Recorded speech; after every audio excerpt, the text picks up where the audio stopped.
selalu ada bagiku, setia menuntun langkahku.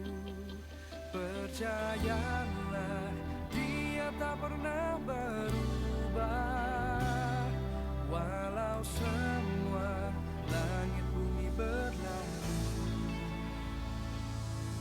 Sukacita yang ku temukan hanya di dalam kasih-Mu Tuhan, pengharapan yang sempurna di dalam hidupku hanya kasih-Mu Tuhan. Oh, oh, oh, oh, oh, oh, oh, oh, oh, oh, oh, oh. Kasih-Mu selalu ada bagiku, oh, setia menuntun langkahku. Percayalah, Dia tak pernah berubah, walau semua langit bumi berlalu. Sukacita yang ku temukan hanya di dalam kasih-Mu Tuhan, pengharapan yang sempurna di dalam hidupku hanya kasih-Mu. Sukacita yang ku temukan hanya di dalam kasih-Mu Tuhan, pengharapan yang sempurna di dalam hidupku hanya kasih-Mu Tuhan.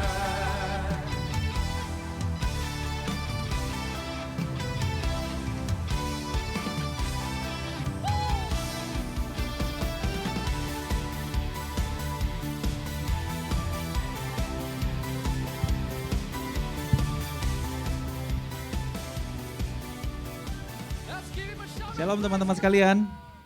Shalom. Siapa yang sudah siap untuk menyembah Tuhan? Angkat tangan semuanya. Wah, oke, kita bangkit berdiri bersama-sama. Mari kita mempersiapkan hati kita untuk beribadah. Dan mari kita memulai ibadah ini dengan satu pengakuan bahwa pertolongan kepada kita adalah di dalam nama Tuhan yang menjadikan langit dan bumi. Dan kasih setianya untuk selama-lamanya. Kasih karunia dan damai sejahtera dari Allah Bapa kita dan dari Tuhan Yesus Kristus menyertai ibadah kita dari saat ini sampai selama-lamanya. Semua percaya katakan, amin. Selamat beribadah teman-teman. Shalom teman-teman semua. Shalom. Kurang kencang sekali lagi. Shalom teman-teman semua. Shalom. Amin. Siapa yang siap untuk muji Tuhan? Amin. Kita percaya Tuhan kita Allah yang besar. Yuk kita sama-sama angkat pujian Gloria.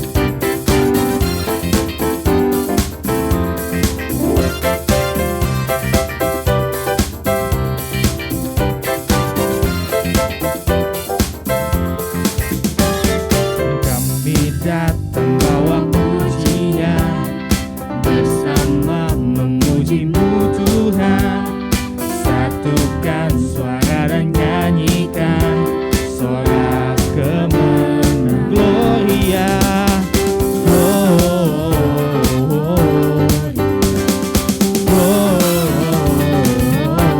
Gloria, besar Tuhan, ditinggikan di atas segalanya.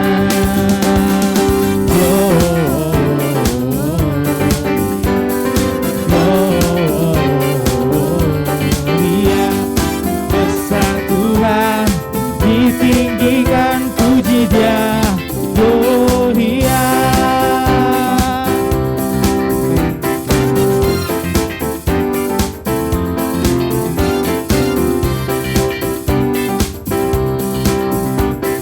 Bersama-sama bawa pujian kami datang, oh kami datang bawa pujian bersama memuji-Mu Tuhan, satukan suara dan nyanyikan sorak kemenangan. Kami datang bawa pujian bersama memuji-Mu Tuhan, satukan suara dan nyanyikan sorak kemenangan. Gloria,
terima kasih Tuhan atas kebaikan-Mu Tuhan, kalau kami boleh ada sampai hari ini Tuhan, semuanya karena anugerah-Mu Tuhan, hanya kebesaran-Mu saja Tuhan.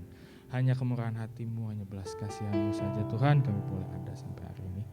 Terima kasih Tuhan, sekarang kami sudah memulai ibadah kami Tuhan. Kami percaya Tuhan, Engkau hadir di setiap kami Tuhan, di setiap hati kami Tuhan, tolong jamah hati kami Tuhan satu persatu Tuhan. Tuhan, biar hari ini kami dapat pulang dengan membawa sesuatu yang baru Tuhan. Terima kasih Tuhan, dalam nama Tuhan Yesus, amin. Jadi kita mau masuk ke bacaan tanggapan. Bacaan tanggapan hari ini diambil dari Yeremia 31 ayat 27 sampai yang ke 34. Yeremia 31 ayat 27 sampai ke 34. Untuk ayat yang ganjil dibacakan oleh yang pria dan yang genap dibacakan oleh yang wanita. Kita baca bergantian ya. Yang pertama yang pria dulu. 1, 2, 3. Sesungguhnya waktunya akan datang, demikianlah firman Tuhan, bahwa aku akan melimpahi kaum Israel dan kaum Yehuda dengan benih manusia dan benih hewan. Yang wanita? Maka seperti tadinya aku berjaga-jaga atas mereka untuk cabut dan merobohkan, untuk meruntuhkan dan membinasakan dan mencelakakan. Demikianlah juga aku akan berjaga-jaga atas mereka untuk membangun dan menanam. Demikianlah firman Tuhan. Pada waktu itu orang tidak akan berkata lagi, ayah, ayah makan buah mentah dan gigi anak-anaknya menjadi ngilu. Melainkan setiap orang akan mati karena kesalahannya sendiri. Setiap manusia yang akan buah mentah giginya sendiri menjadi ngilu. Sesungguhnya akan datang waktunya, demikianlah firman Tuhan, aku akan mengadakan perjanjian baru dengan kaum Israel dan kaum Yehuda. Bukan seperti perjanjian yang telah kuadakan dengan nenek moyang pada waktu aku.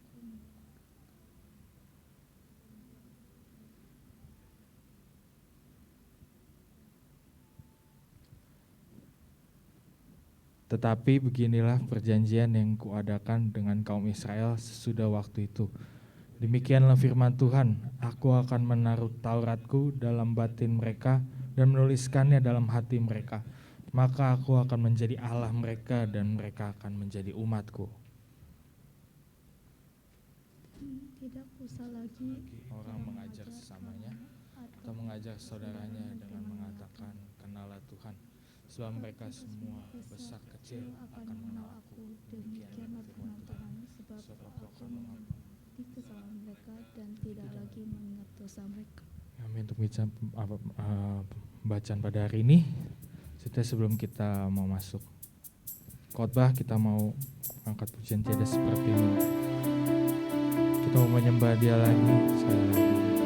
Kita masuk ke hadirat Tuhan.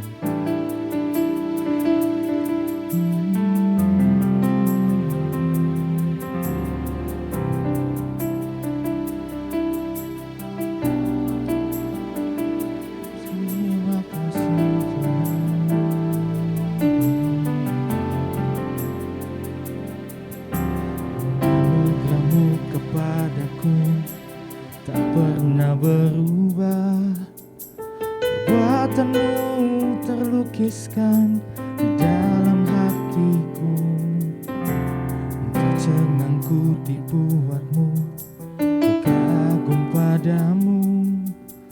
Tak ada hal di hidupku yang luput darimu. Kau indah, kau mulia, tiada sepertimu. Ku ingin hidupku menyenangkanmu. Kau terawal dan terakhir, cipta segalanya. Seluruh bintang pun bersinar oleh ucapanmu. Engkau pun mengasihiku, menulis hidupku. Segenap nafasku menyembahmu selalu, ku puji, ku sembah, tiada sepertimu. Ku ingin hidupku menyenangkan-Mu. Segala puji, segala hormat, segenap hatiku menyembah-Mu. Terimalah segenap hidupku sebagai persembahan yang hidup.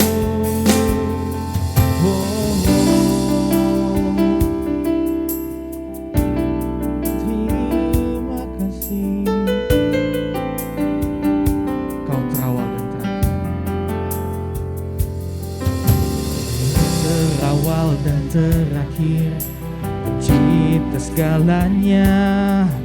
Seluruh bintang pun bersinar oleh ucapan-Mu.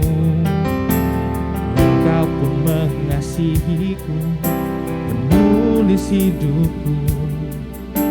Tak henti segenap nafasku menyembah-Mu selalu. Ku puji, ku sembah, ku tiada seperti-Mu. Ku ingin hidupku menyenangkan-Mu. Segala puji, segala hormat, segenap hatiku menyembah-Mu. Terimalah segenap hidupku sebagai persembahan yang hidup. Bukan kehendakku, namun kehendak-Mu. Hidupku bagi-Mu. Kau indah, Kau mulia. Ku ingin hidupku menyenangkan-Mu. Segala puji, segala puji, segala hormat, segenap hatiku menyembah-Mu. Oh, terimalah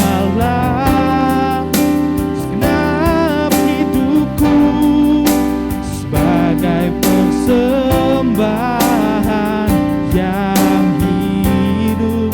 Segala puji, segala hormat, segenap hatiku menyembah-Mu. Oh, terimalah segenap hidupku sebagai persembahan, sebagai persembahan yang hidup, sebagai persembahan yang hidup bagi-Mu. Silakan kepada hambanya.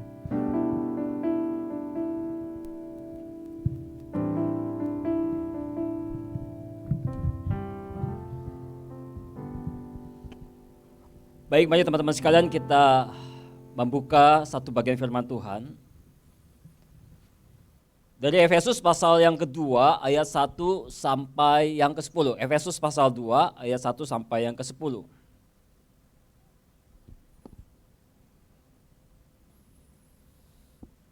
Kita membacanya secara bergantian teman-teman sekalian ya. Sampai ayat yang ke-10 saya akan membacakan ayat yang pertama, lalu jemaat teman-teman membaca ayat yang kedua dan demikian sampai yang ke-10. Mungkin nanti yang ke-10 kita baca bersama-sama ya. LAI memberikan judul semuanya adalah kasih karunia. Kamu dahulu sudah mati karena pelanggaran-pelanggaran dan dosa-dosamu. Silakan.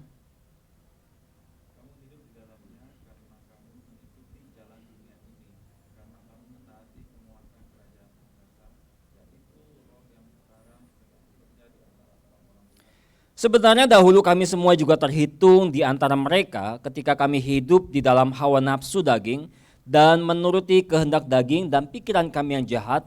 Pada dasarnya kami adalah orang-orang yang harus dimurkai sama seperti mereka yang lain.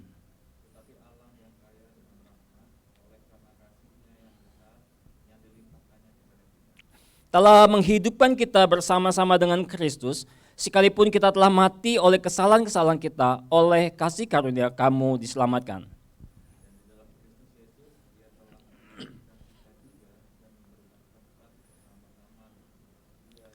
Supaya pada masa yang akan datang, ia menunjukkan kepada kita kekayaan kasih karunia-Nya yang melimpah-limpah sesuai dengan kebaikannya terhadap kita dalam Kristus Yesus.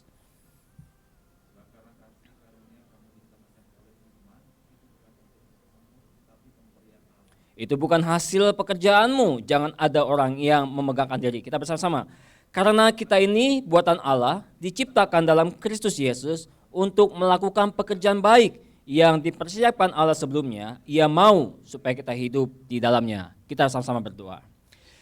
Biarlah Tuhan menolong kami semua untuk boleh mengerti akan kebenaran firman-Mu. Tolong juga hamba-Mu yang menyampaikannya ya Tuhan, supaya Engkau memperlengkapi dia. Kuasa daripada Roh Kudus bekerja di tengah-tengah kami, sehingga kebenaran firman-Mu boleh tersampaikan dan kami semua boleh sama-sama memahami, menghidupi, dan melakukan firman-Mu ini Tuhan.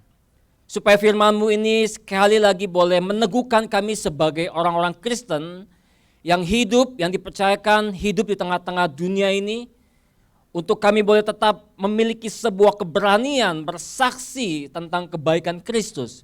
Menjadi orang-orang yang selalu siap memberitakan Injil tentang kabar baik itu.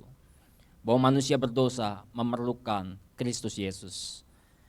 Bekerjalah ya Tuhan, bersabdalah, sapalah kami dengan kebenaran firman-Mu. Dalam nama Tuhan Yesus Kristus hamba berdoa. Amin. Pagi ini kita sama-sama akan membahas satu tema, yaitu sola gratia, ya teman-teman sekalian. Apa artinya sola gratia? Ada yang tahu?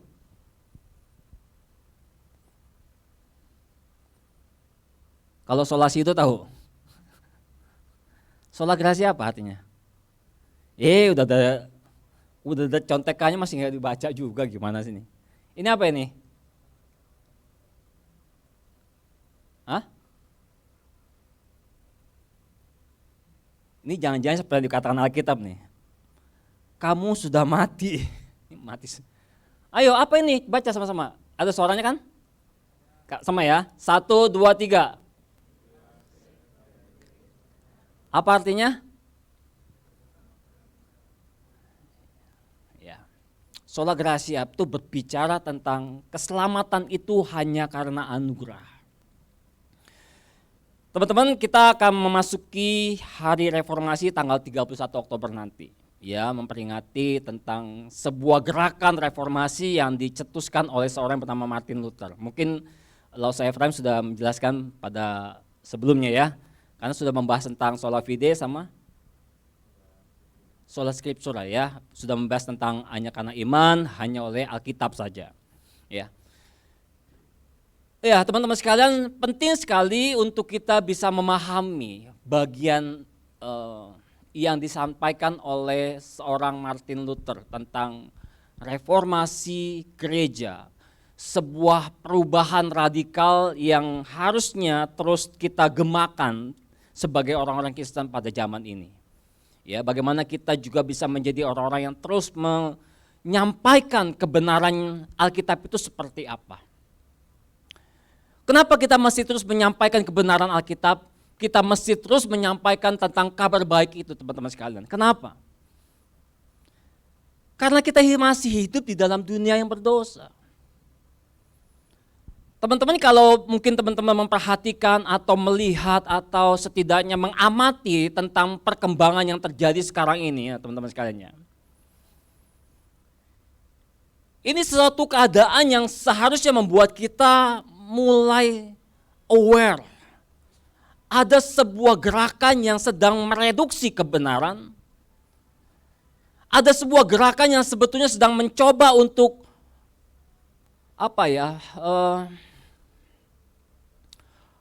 membuat kabar baik atau Injil itu menjadi tidak lagi berdaya. Teman-teman, suatu hari saya mendapatkan sebuah WhatsApp, ya, isinya itu tentang artikel yang berbicara tentang budaya poles, teman-teman sekalian, budaya poles. Jadi zaman sekarang ini teman-teman sekalian, apapun juga bisa dipoles supaya semakin lebih nampak bagus. Mobil misalnya, atau sofa gitu ya, kalau sudah mulai kusam, mulai jelek, dipoles demikian baik, sampai kelihatan kinclong kembali. Apalagi teman-teman sekalian, wajah ya, yang sudah mulai kisut-kisut gitu ya, yang sudah mulai ada kantung mata, dengan sekali laser atau ditarik pakai benang segala macam gitu ya, kencang lagi, cantik kembali. Ya. Lalu apalagi teman-teman sekalian?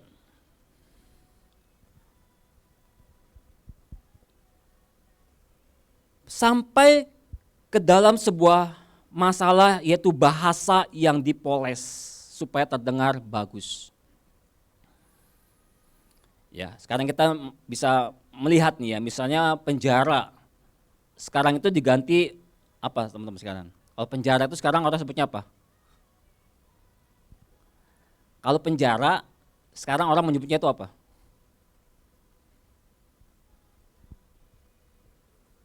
Lembaga pemasyarakatan. Ya. Gelandangan menjadi apa? Loh, gelandangan sekarang bahasa halusnya apa? Sekolah di mana sih penabur ya? Gue jadi takutnya anak gue di penabur nih. Tunawisma. Kelaparan diganti apa? Supaya lebih halus, supaya tidak membuat orang merasa ini bukan sesuatu yang genting kok. Apa katanya? Kalau kelaparan apa? Rawan pangan. Ya. Kelaparan diganti bahasa jadi rawan pangan. Kenaikan harga BBM dipakai kata apa? Harganya disesuaikan. Dimulai dari nol ya. Gitu. Jadi teman-teman sekalian, lalu apalagi? Satu lagi, karyawan yang dipecat dipakai kata apa? Kalau karyawan dipecat itu dipakai kata apa? Dirumahkan. Ya. Semua kata-kata sekarang diperpoles, ya, supaya apa? Terdengar bagus dan halus. Padahal kenyataannya tetap jelek. Lembaga pemasyarakatan tetap aja jadi napi kan, lu kriminal, ya. Mau diganti rawan pangan, itu bicara orang pada kelaparan, nggak bisa makan. Saudara, itulah penipuan istilah yang sedang banyak terjadi sekarang. Hal itu bukti bahwa banyak orang sebetulnya tidak mampu untuk memperbaiki kenyataan. Maka yang dapat mereka lakukan adalah cuma memoles kenyataan dengan istilah yang lebih ramah di telinga. Ya. Maka ada istilahnya, kalau gubernur kita itu diledekinya kan terlalu banyak kata-kata gitu ya. Tapi tanpa fakta dan kerja. Kemarin saya nonton ya, Close the Door, saya suka lihat juga nih ya. Ada seorang YouTuber dan komika yang baru keluar dari penjara karena bukan di penjara sih sebetulnya, lebih direhab karena masalah narkoba. Ya, jadi dia menyampaikan sebuah penyampaian yang memang terdengarnya bahwa orang yang terkena narkoba itu sebetulnya bukanlah orang bermasalah. Mereka itu adalah orang-orang yang sebetulnya mencari sebuah ultimate tentang kenikmatan yang dibutuhkan oleh manusia. Kalau kita minum kopi salah satunya misalnya, orang minum kopi untuk apa sih? Kan kita mencari sensasi, kenikmatan. Ya. Kita membaca buku, ada orang kayak begitu kan ya, mencari suasana tenang, kenikmatan tuh ada yang membaca buku. Ada yang pergi rekreasi misalnya. Atau maaf ya istilahnya, kalau dalam istilah suami istri itu seks. Hubungan seks itu kan berbicara tentang bagaimana mendapatkan sebuah kenikmatan yang tertinggi dalam hidup manusia. Supaya endorfinnya itu keluar. Sama. Kalau orang memakai narkoba, itu masalah kenikmatannya, kalau biasanya rata-rata orang yang mungkin mencari kenikmatan dengan rekreasi, dengan kopi, dengan seks bahkan, itu rata-rata hanya sekitar berapa ratus. Tetapi kalau kita pakai narkoba, itu bisa melambung lebih tinggi lagi, bahkan sampai ribuan katanya. Itu kan yang dicari manusia, apa salahnya kita? Kita juga sama-sama mencari yang namanya kenikmatan dalam hidup manusia. Bahasanya bagus kan? Yang kelihatannya dulu nggak benar, jadi rasionalisasi sekali. Iya ya, kita juga sama-sama membutuhkan kenikmatan, cuman lu pakainya bukan pakai narkoba. Mungkin lu minum kopi, mungkin lu rekreasi, mungkin lu dengan menikah, dan lain sebagainya. Maka dia katakan, orang yang sakau itu, kita tidak mengatakan itu sebagai sesuatu yang sakau. Kita ganti itu istilahnya. Apa? Tetapi sebuah kerinduan. Wis, dipoles saudara. Coba kita berpikir baik-baik tuh ya. Sakau itu berbicara tentang apa? Keinginan kan? Keinginan tuh pakai lagi kan? Apa beda dengan kerinduan? Toh kerinduan juga berbicara kita pengen kedapat lagi kan? Pengen berjumpa lagi kan? Maka kita memakainya bukan sakau, tetapi kerinduan. Saudara, budaya ini semakin kuat, kata-kata ini semakin kuat mempengaruhi media sosial.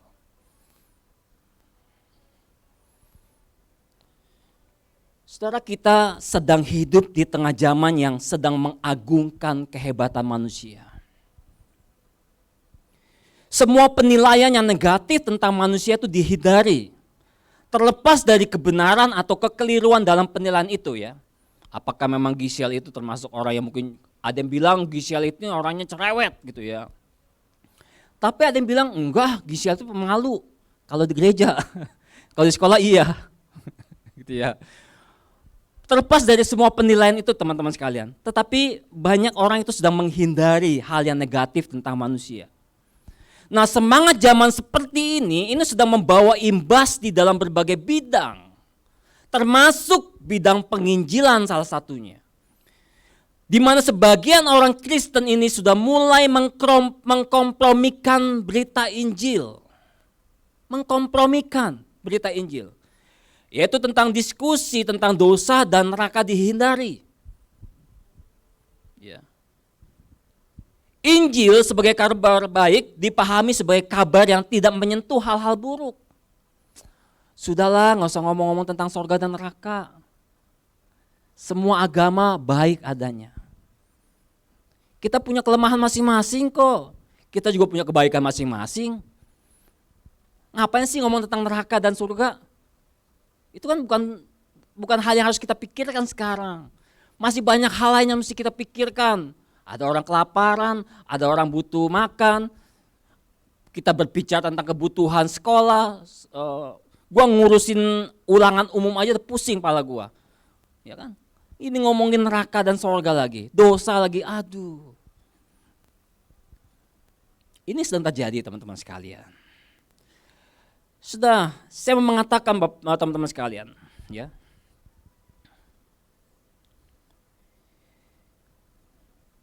Pemikiran ini tidak tepat dan sangat berbahaya.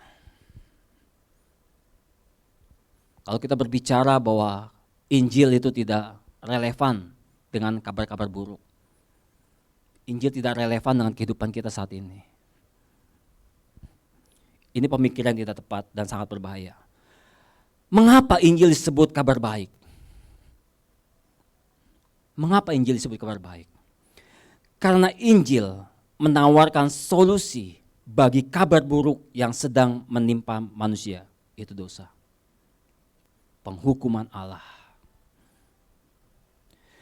Nah, teman-teman, tanpa memahami betapa seriusnya kondisi manusia di luar Kristus, kita tidak mungkin bisa memahami betapa hebatnya kebaikan yang terdapat di dalam Injil. Ada kabar buruk, tapi juga ada kabar baik. Ya. Dua-duanya ini tidak terpisahkan dan harus ada dalam setiap kita dalam upaya pemberitaan Injil.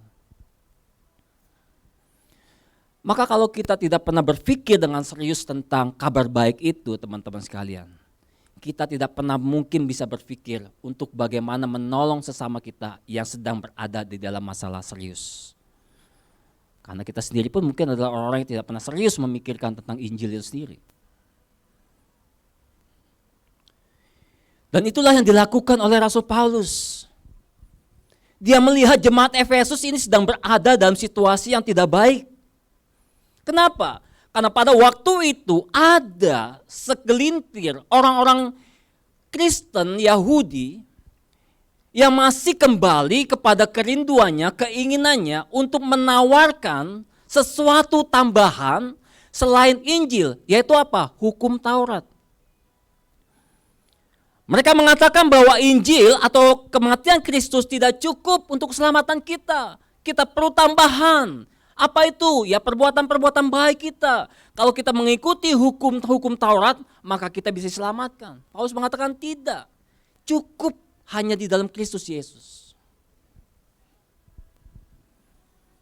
Dan gema ini juga yang teman-teman bisa perhatikan, yang disampaikan oleh seorang bernama Martin Luther.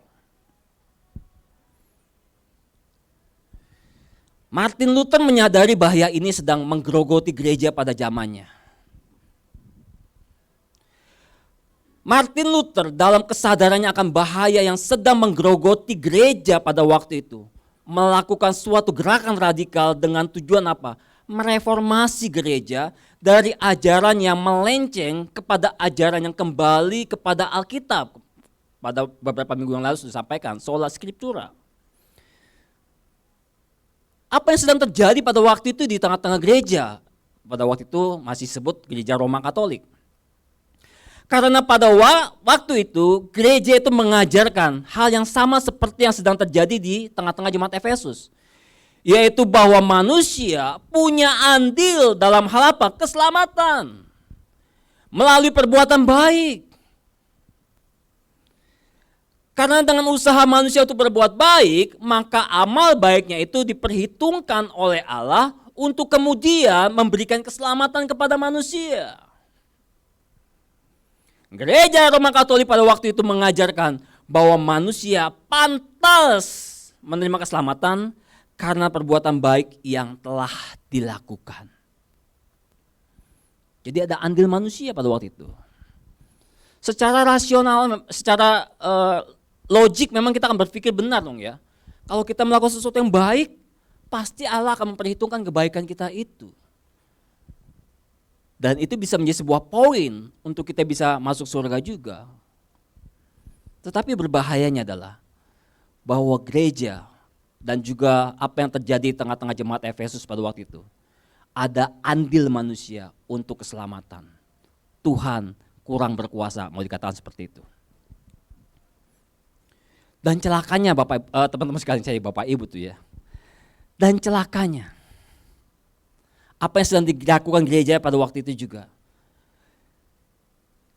Gereja Roma Katolik pada waktu itu menjual surat penghapusan dosa, namanya indulgensi. Semakin banyak orang membeli surat itu, maka semakin berkurang dosanya. Jadi ada istilah kata di dalam sebuah kotak persembahan itu, semakin nyaring bunyi koinnya masuk, maka dosa itu kan semakin kencang lompat. Ya. Jadi kalau ting ting ting ting ting ting ting ting, makin cek itu keluar dosanya gitu ya. Jadi ada surat penghapusan dosa teman-teman sekalian. Nah ini kan celakanya teman-teman sekalian ya. Kalau kita orang kaya berbahagialah. Kenapa? Karena kita bisa membeli surat itu semakin banyak, kita semakin banyak uang kan semakin banyak kita bisa beli surat penghapusan dosa, betul ya. Tapi celakanya kalau kita kerek teman-teman sekalian. Orang miskin, ya, udah susah, nggak punya uang, udah kelaparan, udah nggak bisa beli baju, nggak bisa sekolahin anak, nggak bisa beli beras, nggak bisa beli kuota wifi, nggak bisa beli susu anak, ditambah tanggungan lagi, nggak bisa beli surat penghapusan dosa. Celakalah orang miskin pada waktu itu. Martin Luther melihat hal ini dan dia geram sekali. Maka dia melakukan sebuah gerakan radikal pada waktu itu. dengan mereformasi gereja. Itu pekerjaan yang gampang teman-teman sekalian. Dia melawan kekuatan pada waktu itu. Karena pada waktu itu gereja bersekutu dengan negara. Gereja dengan negara melakukan kerjasama, mencari uang. Untuk apa? Untuk membangun negara Roma pada waktu itu semakin kuat. Jadi ada sebuah kerjasama bisnis di sana. Dan Martin Luther, seorang imam pada waktu itu, dia harus berjuang sendirian melawan kekuatan gereja dan negara pada waktu itu. Dia datang ke dalam tempat gereja pada waktu itu, di mana imam besar itu ada, dan dia sambil berjalannya tuh naik ke tangga itu ya, kan cukup tinggi itu ya, ke apa istilahnya ya, gereja pada waktu itu sebutnya apalah, punya gereja lah kita supaya lebih paham ya. Gereja pada waktu itu punya tangga yang tinggi sekali untuk sampai masuk ke tempat di mana imam besar itu ada. Ya. Dia naik tangga itu tidak berjalan seperti ini teman-teman sekalian, tetapi dia berlutut seperti ini. Ya. Dia naikin tangga sampai atas dan dia menempelkan 95 dalil tentang sebuah reformasi gereja kembali kepada firman Tuhan. Karena pada waktu itu masyarakat dibikin bodoh, masyarakat dibungkam, mereka tidak boleh membaca Alkitab. Siapa yang boleh membaca Alkitab? Hanya imam-imam. Tetapi imam-imamnya korup. Mereka menyalahgunakan kebenaran firman Tuhan untuk memperbodoh masyarakat. Dan masyarakat pada waktu tidak boleh membaca Alkitab. Martin Luther marah pada waktu itu. Sebab Alkitab harus dibaca dan dipahami oleh semua orang berdosa.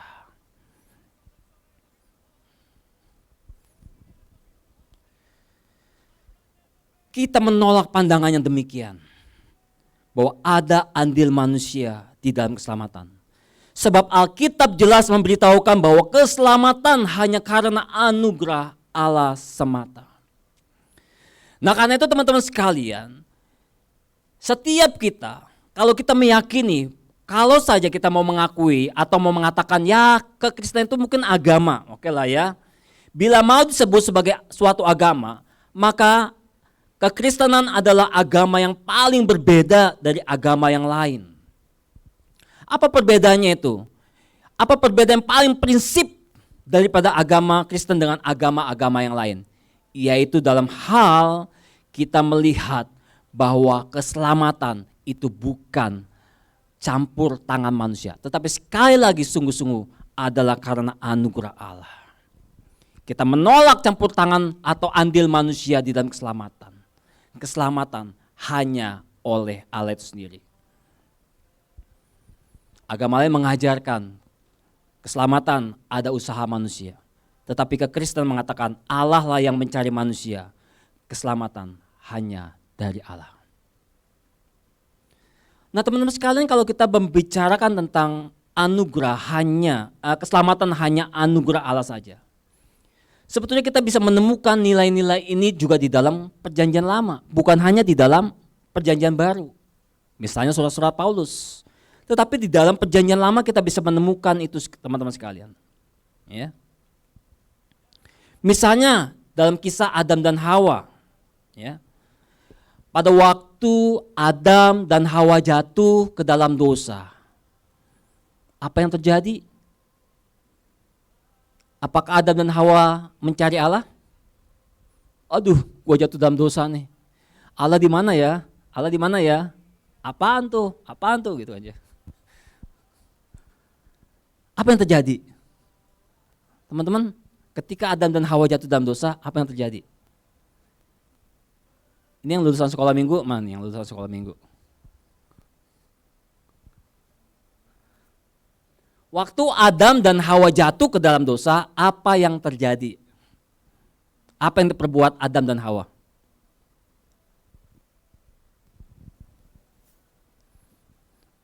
Udah pakai masker, ngomongnya bisik-bisik, tambah bingung aja gua. Ayo, ngumpet, bersembunyi. lari dari Allah. Dan apa yang Allah lakukan? Ngumpet juga.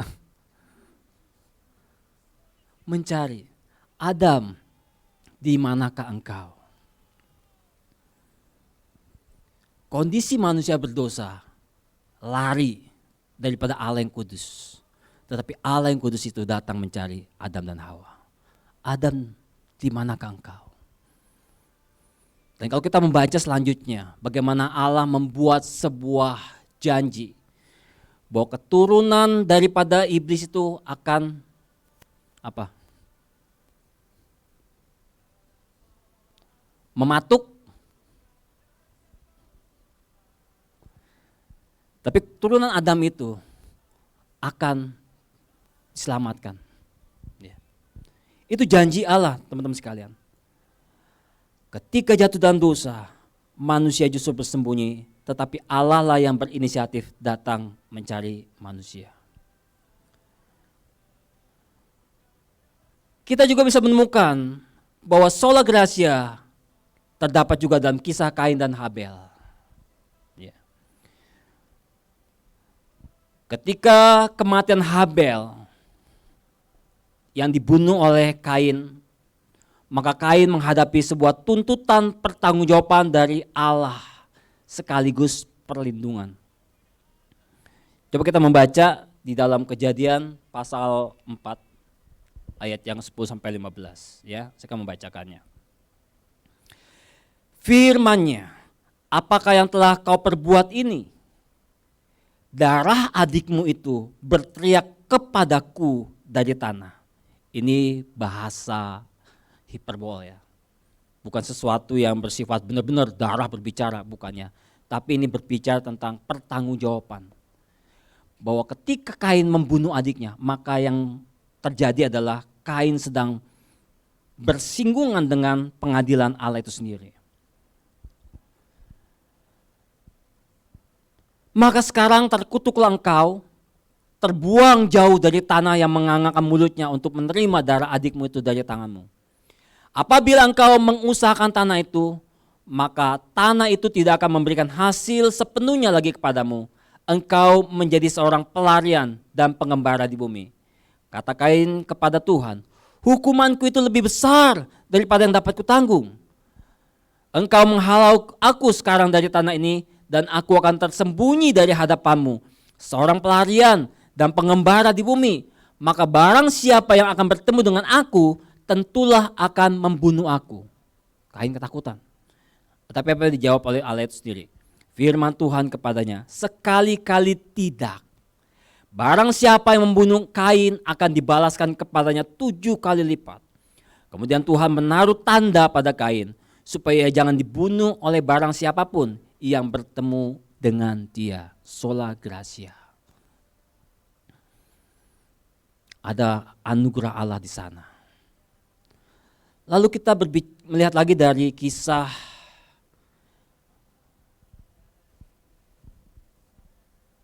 Nuh dan keluarganya dalam Kejadian pasal 6 ayat 1 sampai 8. Ya. Bahwa Nuh dan keluarganya dipilih oleh Tuhan sebagai gambaran yang selanjutnya tentang Yesus Kristus yang kelak akan datang ke dalam dunia. Kisah Nuh menceritakan tentang pengampunan Allah yang besar terhadap manusia yang berdosa pada waktu itu. Allah sangat murka sekali terhadap manusia pada waktu itu. Kenapa? Karena dia melihat yang dilakukan manusia pada waktu itu semuanya tidak ada yang benar. Semuanya penuh dengan dosa dan kecemaran. Maka Tuhan memilih Nuh dan keluarganya untuk menjadi sebuah kehidupan yang baru. Kehidupan yang mengalami sebuah pemulihan. Anugerah Allah ada di sana. Dan ini sebuah gambaran tentang Yesus Kristus sebetulnya, kisah Nuh ini. Melalui Yesus Kristus juga ada sebuah pengampunan. Ada sebuah kehidupan yang baru. Kehidupan ciptaan baru yang telah mengalami penebusan daripada Allah itu sendiri. Melalui Nuh kita melihat bahwa seharusnya murka Allah itu membinasakan semua manusia. Tetapi oleh belas kasihannya maka ditetapkannya Nuh dan keluarganya untuk tetap ada. dan menjadi contoh manusia yang menerima akan anugerah Allah.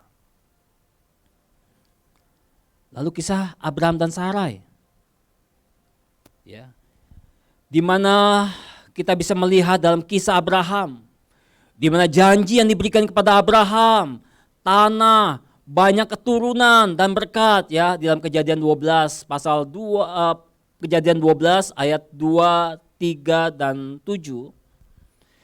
Ya, sebenarnya ini sebuah gema, ya, menggemakan akibat dari kejatuhan Adam dan Hawa. Adam dan Hawa pada waktu berdosa diusir dari Taman Eden. Mereka harus mengalami sakit pada waktu melahirkan, kesulitan dalam hal mengelola tanah dan sebagainya. Tetapi dalam Abraham dikatakan, aku akan memberikan berkat baru kepadamu. Aku akan memberikan keturunan yang banyak. Aku akan memberkati tanah di mana engkau tinggal nanti.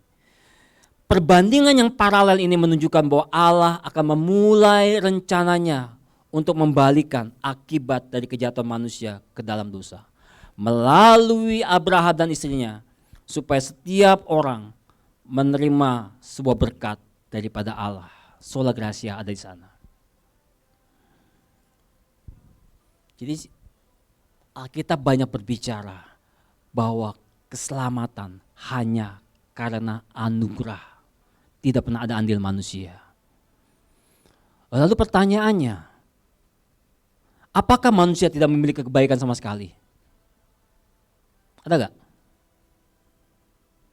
Apakah manusia tidak memiliki kebaikan sama sekali? Halo?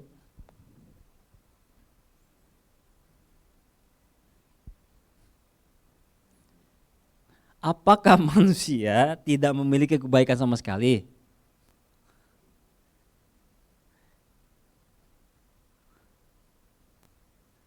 Shelby? Geleng-geleng apa nih?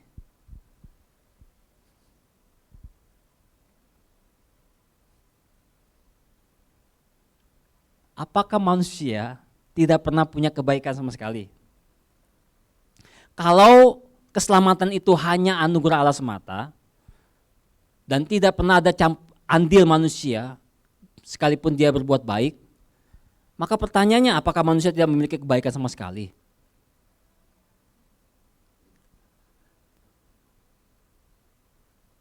Yang sebelah situ deh, jawab deh. Ada gak? Si Albi pernah nolong temannya gak? Itu kebaikan atau kejahatan? Hah?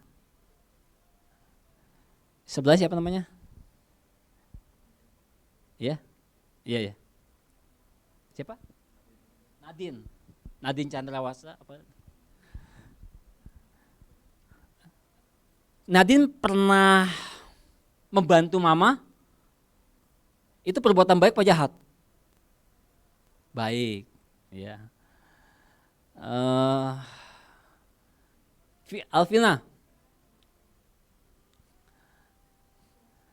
Alvina pernah jagain Dede Alvera supaya tidak terjatuh. Baik atau jahat? Pertanyaannya, apakah manusia tidak memiliki kebaikan sama sekali? Hah? Ya sini deh.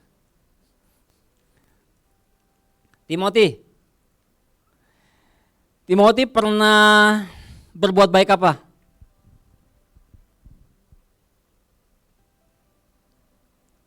Menolong teman. Misalnya, temannya ada makanan, kau bantuin makan gitu. Misalnya apa? Bantuin kerjain tugas. Oke, membantu teman mengerjakan tugasnya ya. Serafim ya? Wah, ini biasa di bait Allah nih ya nih, Serafim nih. Ya. Serafim, pernah berbuat baik apa dalam hidupmu? Menolong orang tua. Misalnya apa? Menghabiskan uang belanja gitu. Ya, aduh papa duitnya banyak nggak bisa habis nih. Oke dah, saya bantuin lah gitu ya. Menolong apa Serafim?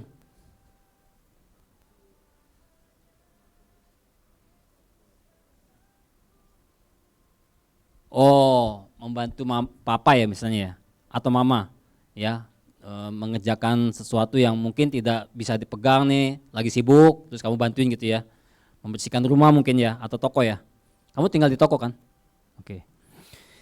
Itu perbuatan baik apa jahat? Baik kan? Ini pertanyaannya, apakah manusia tidak memiliki kebaikan sama sekali? Enggak sih, gimana sih? Tadi lo orang pada berbuat baik katanya.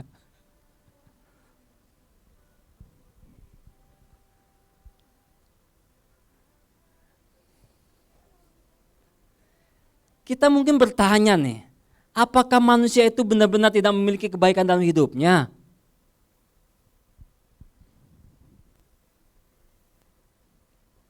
Ya ada. Kalian punya kebaikan itu. Kalian punya kebaikan itu, tadi kan udah dijawab sama semuanya. Ya, ada yang bantu papanya, ada yang jagain adiknya, ada yang bantu temannya mengerjakan tugas. Itu kan hal-hal baik. Maka setelah kita jatuh ke dalam dosa, tidak berarti bahwa tidak ada lagi kebaikan pada manusia.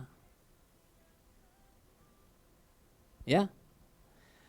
Tetapi bahwa manusia tidak lagi mampu berbuat apa-apa untuk keselamatannya, itu poinnya. Kita bisa berbuat baik, bisa. Tetapi kita tidak mampu untuk berbuat apa-apa buat keselamatan kita. Kita tidak bisa menyelamatkan diri kita sendiri, itu permasalahannya. Manusia tidak mampu melakukan sesuatu atau menginginkan sesuatu yang dapat menyenangkan hati Allah. Kita mungkin bisa menyenangkan antar sesama, bisa menyenangkan papa, bisa menyenangkan adik, bisa menyenangkan guru, bisa menyenangkan teman. Tetapi dosa kita itu tidak bisa menyenangkan hati Allah sebelum apa? Dia ditebus dan dilahirkan kembali oleh Roh Kudus. Manusia banyak kebaikan enggak dalam hidupnya? Ada. Ya.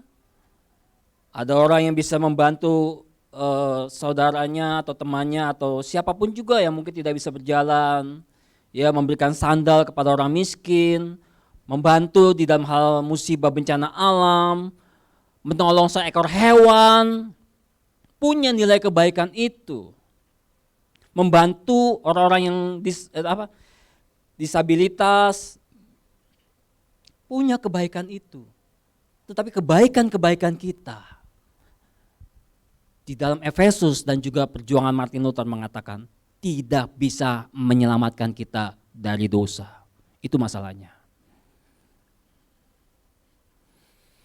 Siapa yang bisa menyelamatkan kita dari dosa? Hanya Allah itu sendiri. Suatu hari saya dihubungi teman saya. Dia ada masalah dengan hukum. Dia tanya kepada saya, apakah bisa membantu dia atau punya kenalan seorang lawyer yang bisa menolong dia dalam masalahnya ini. Kenapa dia membutuhkan seorang pengacara? Kenapa? Orang yang terkena hukum memerlukan pengacara. Kira-kira kenapa?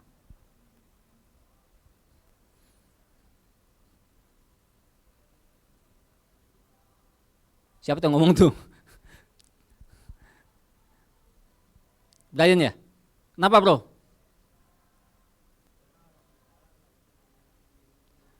Betul, orang bersalah tidak bisa membenarkan dirinya sendiri. Itu yang pertama. Kedua, mungkin dia tidak mengerti tentang hukum. Ya. Dan ketiga, dia butuh mediator untuk menjembatani antara beberapa instansi hukum lainnya. Karena memang kita menemukan bahwa ketika orang sedang tersangkut masalah hukum, ada banyak instansi hukum yang harus dijumpai, ditemukan. Ya, ada kepolisian, ada kejaksaan, ada hakim. Dan dia butuh mediator yang setidaknya mengetahui hal-hal apa saja yang perlu dilakukan. Dia perlu tahu kira-kira kalau tersandung hukum ini, dia harus bagaimana. Nah, yang mengerti ini kan cuma orang yang paham tentang hukum. Nah, tidak berhenti sampai di sana. Ketika lawyer itu membuat sebuah pekerjaan, memproses, mencari data dan sebagainya, lawyer ini pun harus juga berhadapan mendampingi si terdakwa ini untuk membereskan masalah hukumnya nanti di persidangan. Ketika semua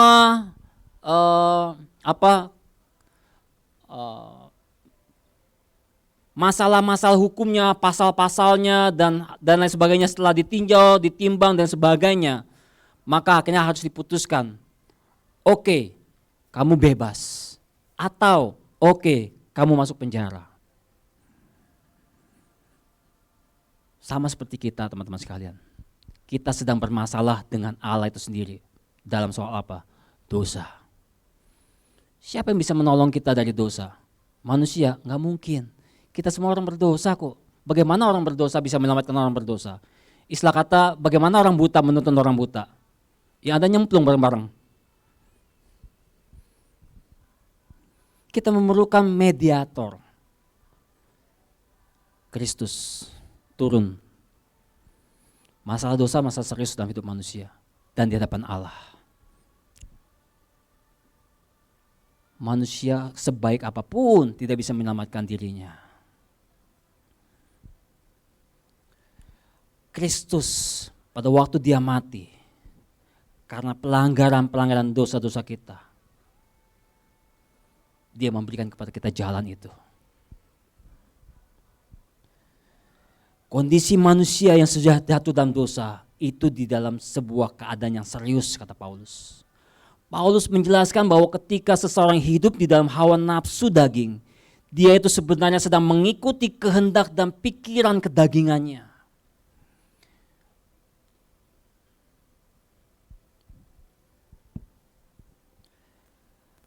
Artinya mau mengatakan bahwa setiap perbuatan kedagingan yang berasal dari kehendak dan pikiran yang sudah dikuasai oleh kedagingan, maka itu artinya orang itu sedang mati di dalam dosa.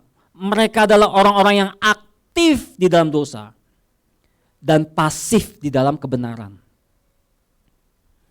Nah, kalau kita ini adalah orang yang aktif di dalam dosa, pasif di dalam kebenaran, bagaimana kita bisa menyelamatkan kita dari dosa? Tidak bisa. Maka Yesus mati dikatakan oleh Rasul Paulus. Dia mati oleh pelanggaran-pelanggaran kita supaya kita hidup. Karena itu teman-teman sekalian, keselamatan hanya karena anugerah harus kita pahami. Ada beberapa hal. Yang pertama, pengharapan manusia berdosa datangnya dari Allah di dalam Kristus Yesus. Allah tidak membiarkan manusia berdosa tetap berada dalam keadaan tidak berdaya. Allah berintervensi untuk memberikan solusi kepada kita. Sebab manusia tidak mungkin dapat membayar dosa dan akibat yang ditimbulkannya, yang terjadi sejak masa lalu, masa kini, dan masa yang akan datang. Itulah cara kerja Allah. Allah telah menyiapkan sebuah cara keselamatan, bukan salah satu cara, tetapi satu-satunya cara. Dan cara itu adalah melalui Kristus. Nah, orang yang mati di dalam dosa harus dibangkitkan di dalam Kristus. Ayat 5 dikatakan oleh Paulus. Dan ayat selanjutnya kalau kita perhatikan, Paulus menggunakan ungkapan diciptakan di dalam Kristus Yesus, yaitu ayat yang 10, di mana intinya adalah ada sebuah perubahan yang radikal yang terjadi sampai ke akar-akarnya. Bahwa orang yang mati dalam dosa dibangkitkan di dalam kebenaran, yang naturnya dulu berdosa namun kini diciptakan kembali menjadi ciptaan yang baru. Yang kedua, karena itu keselamatan hanya karena anugerah memiliki pengertian penting bahwa orang berdosa diampuni bukan karena dia layak dikasihi, tetapi karena Allah sungguh maha kasih. Karena itu teman-teman sekalian, motivasi di balik karya ilahi ini bukan terletak pada manusia, bukan pada jasa atau talenta kita. Ayat 4 menjelaskan dengan tegas yang mengatakan bahwa Allah yang kaya dengan rahmat oleh karena kasih-Nya yang besar. Kemudian dilanjutkan di ayat yang kelima muncul kata kasih karunia yang dikontraskan dengan kesalahan atau pelanggaran. Ini artinya jika pelanggaran menyiratkan keaktifan manusia, Tetapi kasih karunia menyiratkan kepasifan manusia. Dan ini berbicara tentang pemberian Allah, bukan usaha manusia. Manusia aktif di dalam dosa, tetapi pasif di dalam kebenaran. Karena itu ide tentang kebaikan Allah ini selanjutnya akan terus dimunculkan. Ya, kalau kita membaca ayat 5-8.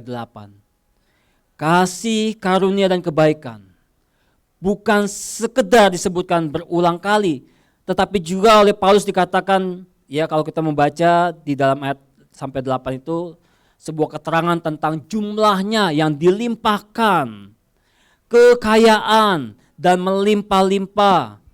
Maka ini mengatakan bahwa Allah mengasihi kita bukan ala kadarnya, tetapi sepenuhnya melimpah-limpah. Yang ketiga, karena itu keselamatan hanya karena anugerah memiliki pengertian penting bahwa pelayanan dan persembahan bukan membalas kasih Allah, namun sikap ketaatan dan pendudukan ciptaan baru kepada Sang Pencipta.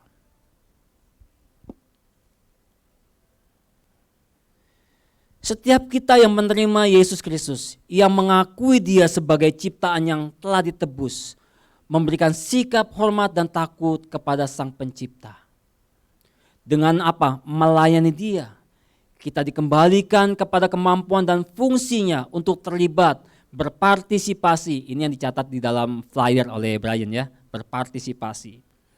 Dalam apa? Memelihara alam semesta, membagikan cinta kasih Allah kepada sesama dan orang lain. Itu tujuan kita, teman-teman sekalian. Maka pada waktu kita ditebus oleh Yesus Kristus, bukan soal Anda masuk surga. Anda gak perlu jadi Kristen, agama lain berbicara tentang hal yang sama, tentang adanya surga.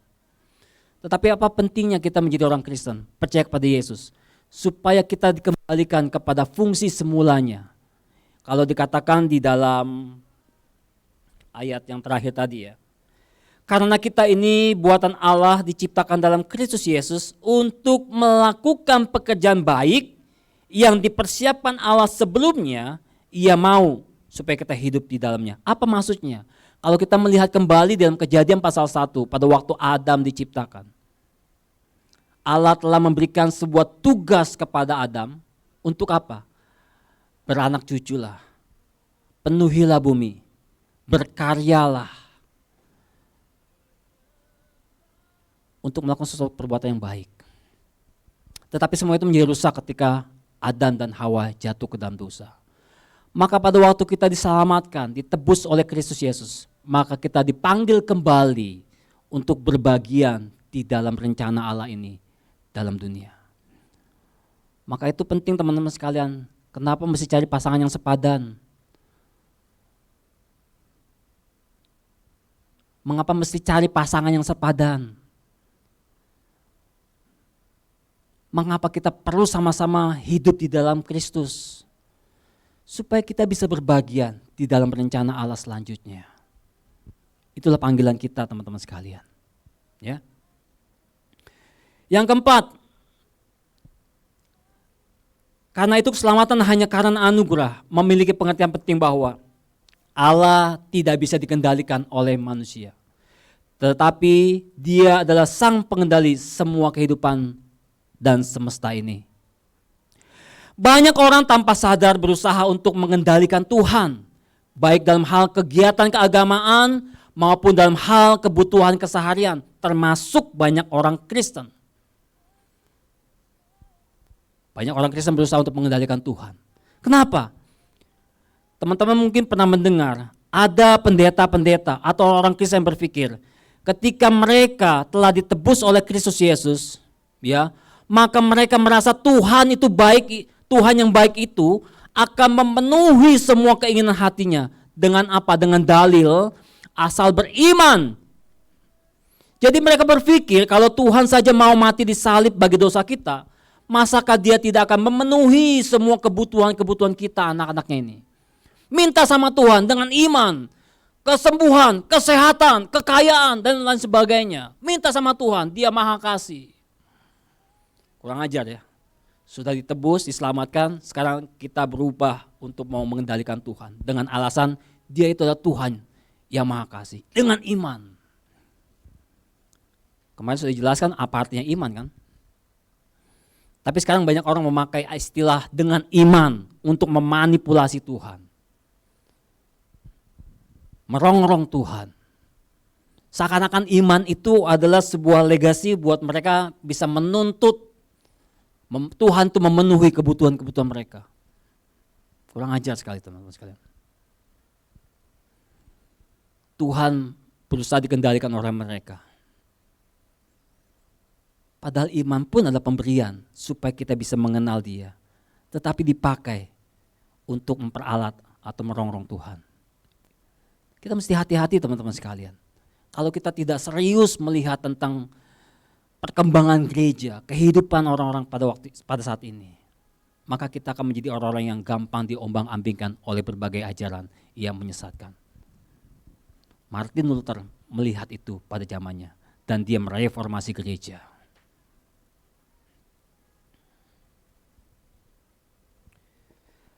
Mereka berpikir kalau Tuhan saja mau mati di salib bagi dosa kita, masakah Dia tidak akan memenuhi kebutuhan-kebutuhan kita? Ini merupakan cara berpikir iblis yang pernah diterapkan pada Adam. Dan juga pada waktu Yesus dicobai. Kalau engkau anak Allah, maka perintahkanlah. Kalau engkau anak Allah, terjunlah. Maka kalau engkau anak Allah, mintalah.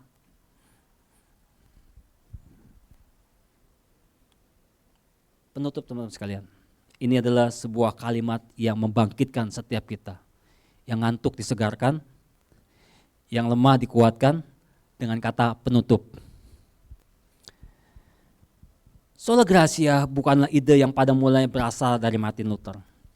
Namun ide yang dia temukan dalam Alkitab. Martin Luther memahami bahwa keselamatan adalah anugerah Allah kepada manusia. Dikarenakan manusia yang telah jatuh ke dalam dosa tidak dapat menyelamatkan dirinya dari tuntutan murka Allah terhadap dosa. Meskipun manusia memiliki kebaikan, namun itu kebaikan yang hanya berguna bagi diri manusia itu sendiri, bukan terhadap Allah. Kebaikan manusia tidak dapat membuat Allah disenangkan selama manusia masih belum menerima penebusan dari dosanya. Karena itu manusia tidak dapat menyelamatkan dirinya dari murka Allah meski mereka melakukan banyak kebaikan atau membeli surat penghapusan dosa. Karena itu, Sola Gracia memberitahukan bahwa yang pertama, pengharapan datangnya dari Allah di dalam Kristus Yesus. Yang kedua, orang berdosa diampuni bukan karena dia layak dikasihi, namun karena Allah sungguh maha kasih. Yang ketiga, bahwa pelayanan dan persembahan kita bukan untuk membalas cinta kasih Allah. Kita gak mungkin mampu membalas cinta kasih Allah. Seberapa hebat lu bisa membalas cinta Allah? Gak mungkin mampu. Tetapi itu menandakan ketaatan dan pendudukan ciptaan baru kepada Sang Pencipta. Yang keempat, memberitahukan kepada seluruh manusia bahwa Allah tidak bisa dikendalikan oleh manusia. Tetapi Dialah Sang Pengendali semua kehidupan dan semesta. Kita berdoa. Terima kasih Bapa untuk firman-Mu hari ini. Biarlah firman-Mu Tuhan sekali lagi menyadarkan kami siapa kami di hadapan Tuhan. Sehingga kesadaran dari firman ini Tuhan, bahwa keselamatan kami semata-mata hanya karena kemurahan hati Tuhan. Hanya karena Tuhan mau menerima kami.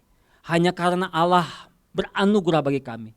Maka biarlah Tuhan kesadaran ini akan menolong kami menjadi orang-orang Kristen yang sungguh-sungguh serius hidup di dalam panggilan kami ya Tuhan. Sungguh-sungguh serius di dalam melayani, sungguh-sungguh serius dalam menghidupi iman kami Tuhan. Dan kami boleh menjadi anak-anak Tuhan yang semangat di dalam memberitakan kabar baik yaitu Injil kepada teman-teman kami, kepada saudara-saudara kami, kepada setiap orang yang sedang bergumul di dalam permasalahan dosanya, supaya mereka pun bisa sama seperti kami menerima pengampunan di dalam Yesus Kristus. Bersama-sama dengan kami pada akhirnya menikmati akan janji Tuhan di dalam kekekalan nanti. Kami akan menerima kemuliaan Tuhan, menyaksikan kebaikan Tuhan yang kekal itu di dalam surga nanti. Terima kasih ya Tuhan, inilah doa kami yang kami naikkan di dalam nama Tuhan Yesus. Amin.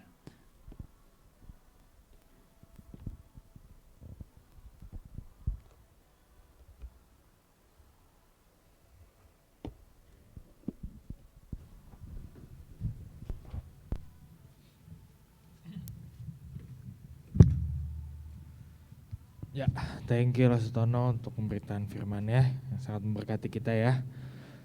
Selanjutnya aku mau undang teman-teman untuk bangkit berdiri. Kita mau mengakui iman kita seturut dengan pengakuan iman rasuli. Pengakuan iman rasuli. Aku percaya kepada Allah, Bapa yang Maha Kuasa, Khalik langit dan bumi, dan kepada Yesus Kristus, anak yang tunggal Tuhan kita, yang dikandung daripada Roh Kudus, lahir dari anak darah Maria. Ia mendarah sengsara di bawah pemerintahan Pontius Pilatus, disalibkan, mati dan dikuburkan, turun ke dalam kerajaan maut, pada hari ketiga bangkit naik ke surga di sebelah kanan Allah, Bapa yang Maha Kuasa, dan dari sana akan datang untuk mengakhiri mati. Aku percaya kepada Roh Kudus, gereja kudus dan persekutuan orang kudus, pengampunan dosa, kebangkitan orang mati dan hidup kekal. Amin. Silakan duduk. Jadi kita mau masuk dalam persembahan. Seperti biasa persembahan kita bisa lewat QR code atau lewat amplop yang dibagikan ya. Selagi kita memberi, kita mau angkat pujian kecap lah.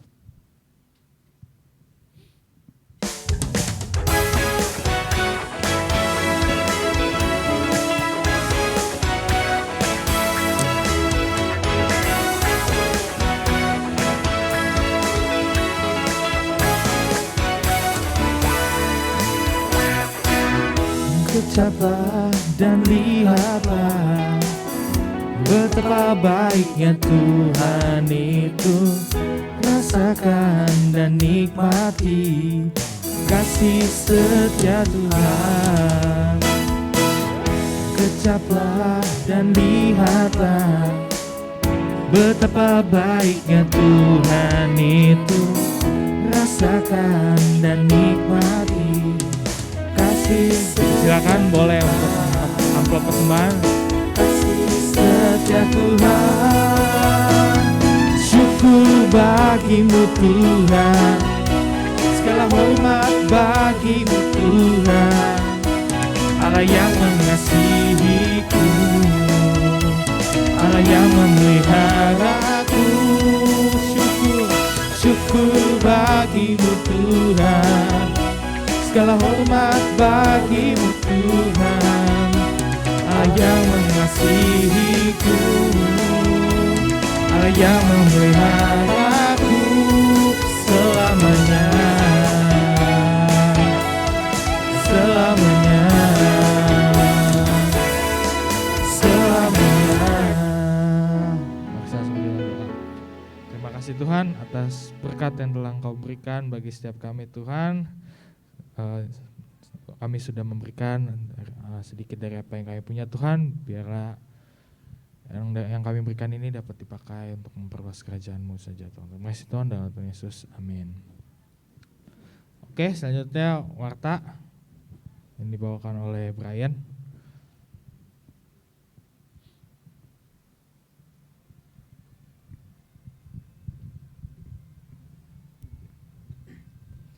Shalom semuanya. Apa kabar? Oke, baik. Semoga baik-baik aja semuanya minggu ini. Oke, next kita masuk ke warta untuk minggu ini. Jadi selamat datang, welcome bagi teman-teman yang sudah hadir di ruangan ini. Saya mau ingetin bahwa ibadah kita akan dilakukan setiap hari Minggu dimulai pukul 10 pagi. Dan saya juga mau ingetin bahwa ibadah kita ini sekarang sudah dilakukan full secara onsite. Jadi untuk udah tidak ada lagi streaming Zoom. Tapi mungkin kedepannya akan kita lakukan streaming untuk YouTube. Jadi bagi teman-teman yang mungkin belum bisa hadir secara onsite, mungkin untuk sekarang ini bisa tonton rekaman ulang untuk ibadah kita di YouTube channel kami. Next, special thanks kepada Lause Tono yang telah memberkati kita dengan firman Tuhan hari ini. Semoga Tuhan memberkati Lause dan juga keluarga. Masuk untuk warta minggu depan, untuk hari Minggu tanggal 23 Oktober tahun 2022. Tema yang akan disampaikan adalah Soli Deo Gloria yang akan disampaikan oleh Los Efraim untuk yang remaja, dan juga minggu depan akan diadakan breakout itu untuk pra remaja yang akan disampaikan oleh Diaken Dian Wanandi. Next, reminder. Nah, we have morning devotion bahwa setiap harinya di grup WhatsApp Teens Remaja, Lause Tono, Lause Efraim, dan juga Lause Dian akan menyampaikan morning devotion. Jadi mari kita sama-sama bertumbuh, memulai pagi kita dengan melakukan renungan pagi. Next, our social media ini juga kalian harus sudah tahu semua. Di Instagram ada di @pinangsians. Di sini kita akan menampilkan flyer, foto-foto dokumentasi setelah ibadah dan juga highlights. Jadi bagi teman-teman yang mungkin ketinggalan atau ngantuk gitu ya pas khotbah. Nah, di sini ada highlightsnya, kalian bisa recap ulang. Nah, di YouTube kita juga ada di @teens_GKI-Pinangsia. Di sini juga tadi saya sudah sebutkan di YouTube kita ada rekaman ulang ibadah minggu ini. Jadi bagi teman-teman yang mungkin ada halangan atau kendala nggak bisa hadir ke secara onsite, bisa langsung nonton di YouTube channel kita. Di YouTube channel kita juga ada program remaja yaitu A Moment with God. Jadi saya berharap dan juga teman-teman remaja berharap kalian bisa nonton A Moment with God ini supaya memberkati kalian semua. Mungkin untuk sekian warta untuk minggu ini, terima kasih. Oke, sebelum kita menutup ibadah pada hari ini, kita mau angkat pujian keselamatan. Kemuliaan bagi Tuhan.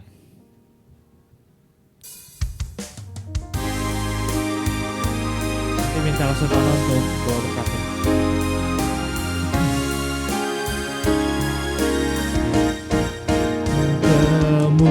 Kemuliaan bagi Tuhan di tempat maha tinggi.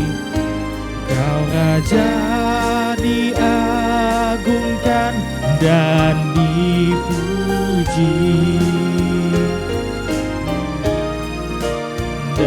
Datanglah kerajaan-Mu, jadilah kehendak-Mu, seluruh bumi penuh kemuliaan-Mu. Kemuliaan bagi Tuhan di tempat maha tinggi. Kau Raja diagungkan dan dipuji.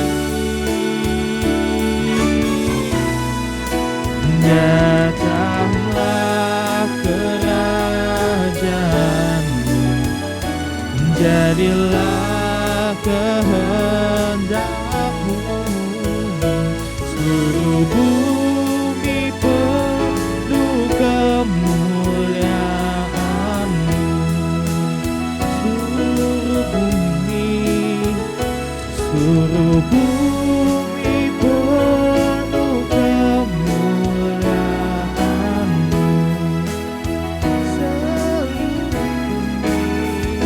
seluruh bumi penuh kemuliaan-Mu.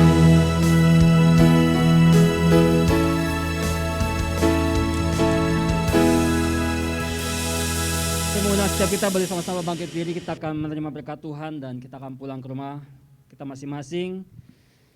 Biarlah setiap kita boleh kembali ke rumah dan menjadi saksi Kristus di tengah-tengah dunia yang sedang menawarkan sedemikian rupa untuk membawa kita lari daripada kebenaran, untuk membuat kita mulai mengkompromikan tentang Injil dan memasuki kepada pemikiran-pemikiran relatif tentang hidup ini. Sehingga kita sedang dibawa untuk mulai masuk kepada keinginan, kepentingan, dan kehebatan manusia, bukan lagi kepada Tuhan. Karena itu biarlah kita pulang dan kembali menjadi saksi Tuhan dan terimalah berkat Tuhan. Tuhan memberkati engkau dan melindungi engkau. Tuhan menyinari engkau dengan wajah-Nya dan memberi engkau kasih karunia. Tuhan menghadapkan wajah-Nya kepadamu dan memberi engkau damai sejahtera mulai hari ini sampai Tuhan datang kedua kalinya. Amin. Oke, silakan duduk. Pada hari ini udah selesai. Kita Boleh saat teduh dulu, habis itu kita foto ke depan.